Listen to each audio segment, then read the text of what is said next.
კი ბატონო. ისრაელი? ისრაელთან დაკავშირებით კონკრეტულად რაში აი ეს იცი რა ამბოლოდოს აღარ არის რაღაცნაირად აქცენტი ისრაელზე, მაგრამ აი გაზის გაკონტროლება, პარალელურად მუქარა ზოგიერთი დასავლური ქვეყნიდან რომ ვაღიარებთ მას რა ქვია პალესტინის ავტონომია. ეს დინამიკა როგორ ხდება? აი მივხვდი, გასაგებია. ბოლოდან დავიწყებ, ესე იგი ვაღიარებ, არ ვაღიარებ. გუშინ იყო კანადის პრემიერის და გერმანიის კანცლერის ერთობლივი ბრიფინგი, თუ ნახე. და კანადამ და გერმანიამ უკან წაიღეს ოფიციალურად უკვე თავისი მუქარა იმის შესახებ, რომ აღიარებენ პალესტინას. სულ რაღაც 2 კვირის წინ ისინი ამბობდნენ, რომ აღიარებენ პალესტინას, ნუ იქ რაღაცა დათქმებით. მე დარწმუნებული ვარ, რომ დანარჩენებიც გაიწოვენ ასეთ ამ არ ვიცი რა დავარქვათ, მაგას სურვილს თუ მუქარას. ძალიან თვალსაჩინო რამ მოხდა, პირდაპირ პალესტინას უშუალოდ არ უკავშირდება, მაგრამ ირიბად უკავშირდება. გუშინ ავსტრალიამ გააძევა ირანის ელჩი და საელჩო თავისი ტერიტორიიდან, იმიტომ რომ ავსტრალიის სპეცსამსახურებმა დადასტურებულად დადეს ინფორმაცია იმის შესახებ, რომ შარშან განხორციელებული 2 ტერაქტი, ერთი სიდნეიში და მეორე მელბურნში იყო, ესე იგი, სინაგოგის და ებრაული ცენტრის წინააღმდეგ განხორციელებული ტერაქტები დაფინანსებული და კოორდინირებული იყო ირანიდან. ავსტრალიამ თავისი ელჩიც გამოიყვანა, საელჩო მთლიანად დახურა, გამოიყვანა იქიდან და ირანის ელჩიც გააძევა, ირანის საელჩო გააძევა მთლიანად, არა კონკრეტულად მხოლოდ ელჩი. ამ აღიარებებთან და ესეთ ხო, იმიტომ რომ რატო ხდება ეს? ხდება იმიტომ რომ მთელი ეს ამბავი აგორებული იყო,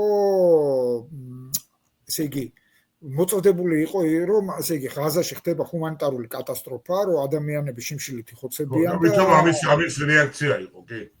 ხო, და ვითომ ამაზე იყო რეაქცია. ბოლო დროს არ ვიცი ეს როგორ ჩანს ისრაელის სპეცსამსახურებმა იმუშავეს კარგად თუ რაიმე სხვა მექანიზმი იყო ჩართული, მოხდა რამოდენიმე ძალიან ხმაურიანი გაბათილება იმ ინფორმაციის, რომლის საფუძველზეც ადამიანებს ექნებოდათ ეს შთაბეჭდილება, ხო? ყველაზე უფრო თვალსაჩინო არის ეს New York Times-ში დაბეჭდილი ეს ფოტო, ხო, ქალის, რომელსაც რაღაც დისტროფიული ბავშვი უკავია და ეს იყო მოწოდებული, რომ თითქოს ეს არის აი შიმშილის გამო, ხო.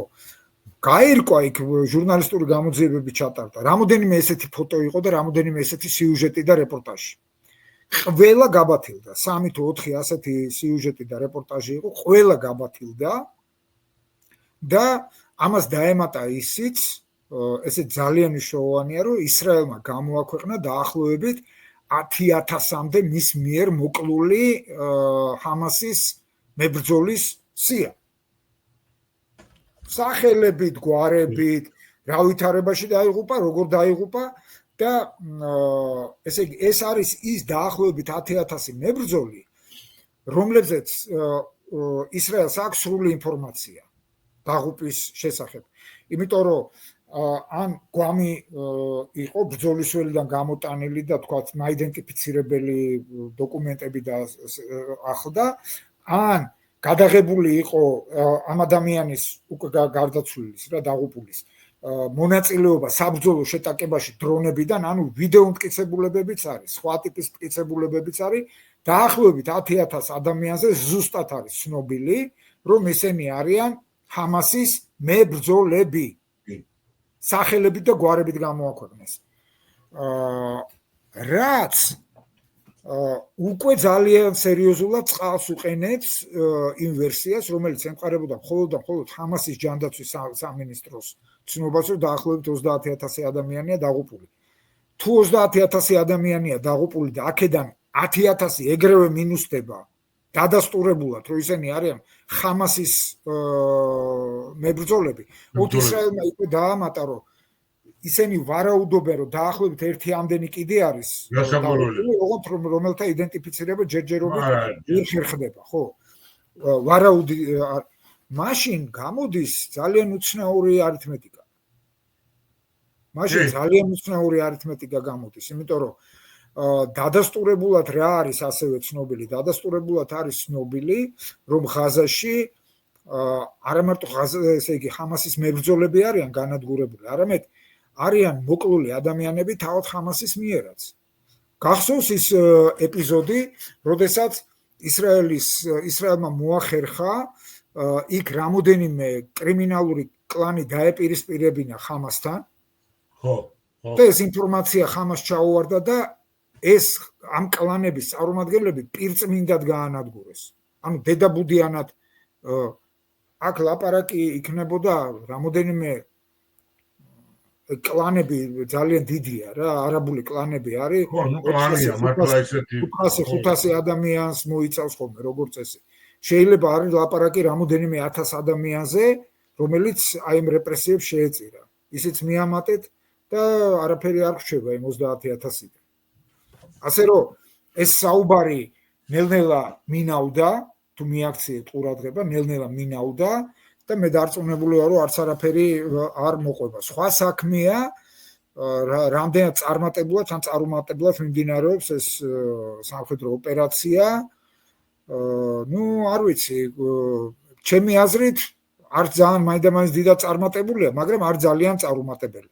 ებრაელები ფრთხილობენ და აშკარად ერიდებიან მათ ხელფეხი გაიხსნეს, მათ დეკლარირება მოახდინეს იმისა, ეხლა რამოდენიმე მნიშვნელოვან ინფორმაციას, დეკლარირება მოახდინეს იმისა, რომ ისინი აპირებენ ოკუპაციას სრულად მთელ ტერიტორიის, ხო, არანაირი წერტილოვანი ამბები აღარ იქნება, იქნება აი ესე მიადგებიან ბულდოზერით და გაწმინდავენ ბოლომდე. კონტროლი მთლიანად უნდა.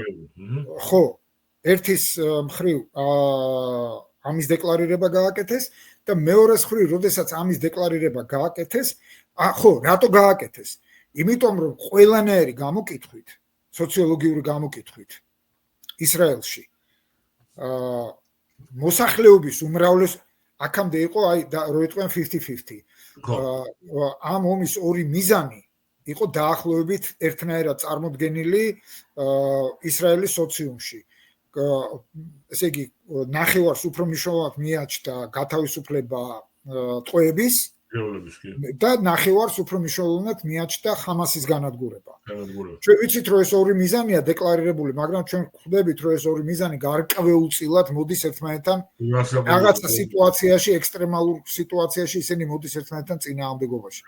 აი ბოლო გამოკითხვებით, რამოდენიმე გამოკითხვით უკვე ის რომ ჰამასი უნდა განადგურდეს, აი ამ ასეთი მოქალაქეების რიცხვმა მნიშვნელოვნად მოიმატა, ავიდა სადღაც 65%-ის ფარგლებშია და ეს სწორედ ამან მიცა საშუალება ნეთანიაჰუს კაბინეტს ეთქვა, რომ ჩვენ ახლა აი ამ ოკუპაციას ვიწყებთ და რახან ეს გადაწყდა, რახან ეს ამაზე არის საზოგადოებრივი კონსენსუსი, ხო?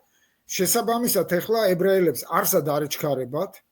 ჩრდილოეთიდან ყველანაირი საფრთხეები მოხსნილია, სირიის მხრიდან საფრთხე მოხსნილია, ლიბანის მხრიდან საფრთხე მოხსნილია, განადგურებული არის ძალიან სერიოზული შეტევით თუ იხილეთ სულ რამოდენიმე დღის წინ ხუსიტების საპრეზიდენტო სასახლე, რა ვიცი, ყველაფერი ააფეთქეს, ისი აფეთქება შეიძლებოდა და ეხლა ისინი ბუნებრივია ძალიან ფრთხილად, ნელა, რომ დანაკარგები იყოს მინიმალური ცოცხალ ძალაში, მინიმალური დანაკარგებით შეეცდებიან ეს ამბავი ნელ-ნელა გადაიყვანონ ენჩპილში. აი ეს არის ჩემი შეფასება ამ ვითარების.